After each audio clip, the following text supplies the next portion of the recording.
Hey guys, welcome back, Jim Boat. As most of you all know, I've been having a little problem with my system on the boat. I've been spending more time in the driveway than I have out on the water where I want to be. So what I've done for the last couple of weeks is I've been calling a lot of professionals about systems on my boat, and I've been asking them opinion of what could be the problem.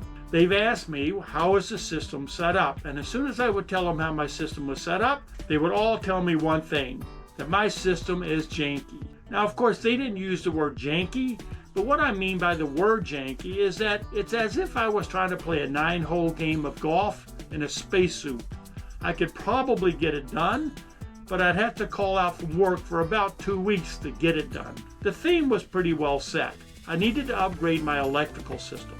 So then I started making phone calls again and asking them how would they set up the system if it was their system. And the theme was pretty well set on that. And that's what I want to show you today is, as of right now, this is how I'm going to set up this system. And I think it's going to be a good setup. Let me show you.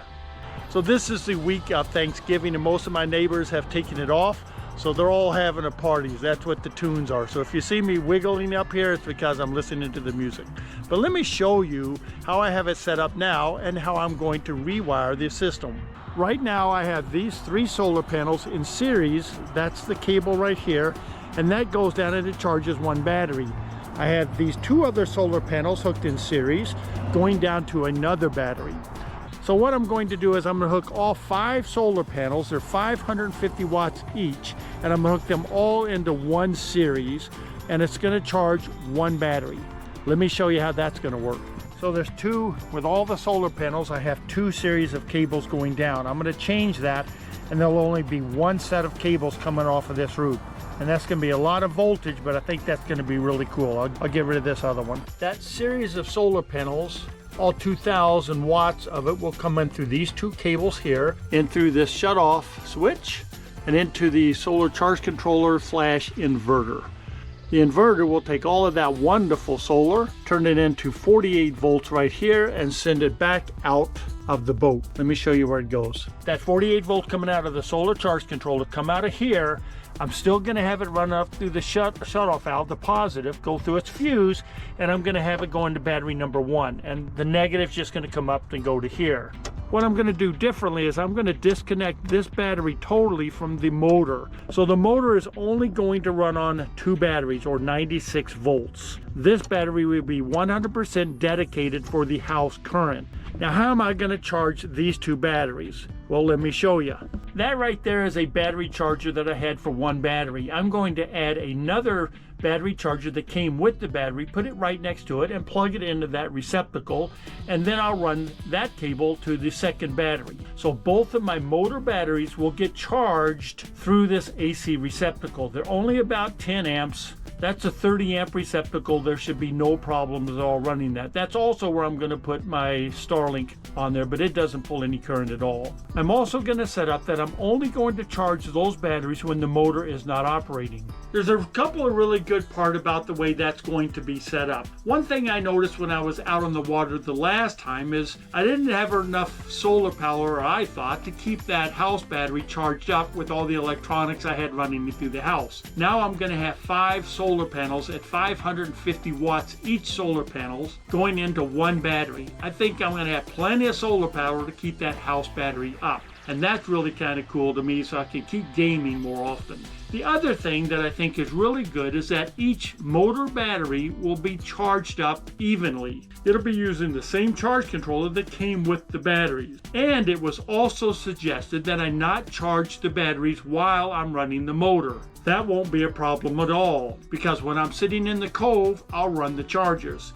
And yes, both batteries will be charged from my house battery, but it really isn't a problem because I'll be getting so much solar going into that 1 battery. In the evening time, before I go to bed, I'll turn the little switch and I'll have it start charging the batteries. Yes, I can have it programmed where I only use 50% of my house battery to charge the motor batteries. But the next morning, when the sun comes out, it's going to charge up my house battery. If I'm sitting in the cove fishing, I'll just let it charge. It really is important to understand that it's not about mobility on this houseboat. It's about enjoying the outdoors, about moving around and going places, but not about that I have to get from point A to point B.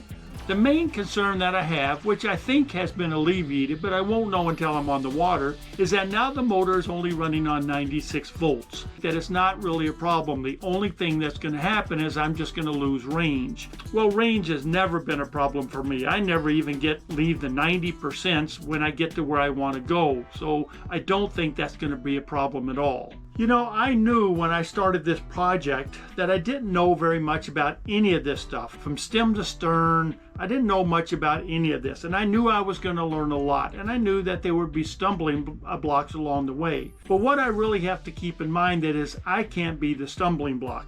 If there are professionals out there that have ideas to improve my system, I need to listen. And I think the recommendations that have been given me are good recommendations. And I think this is really going to work out well, and we can finally get on the lake and the rivers and start enjoying traveling. I have really met a lot of nice people since starting this project.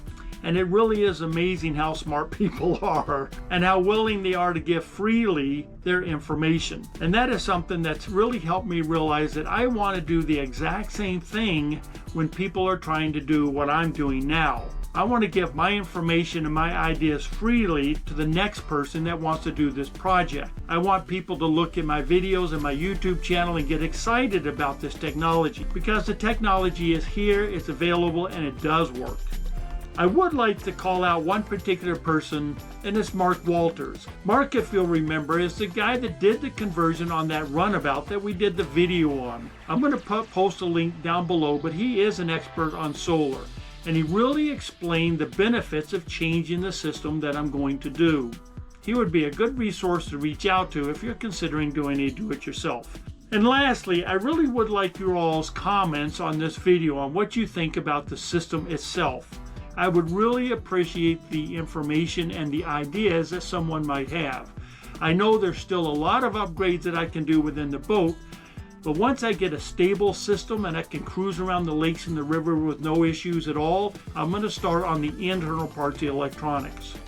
As usual, I love you guys. I hope you had a really good Thanksgiving. It's Thanksgiving week, and I will talk to you on the next video.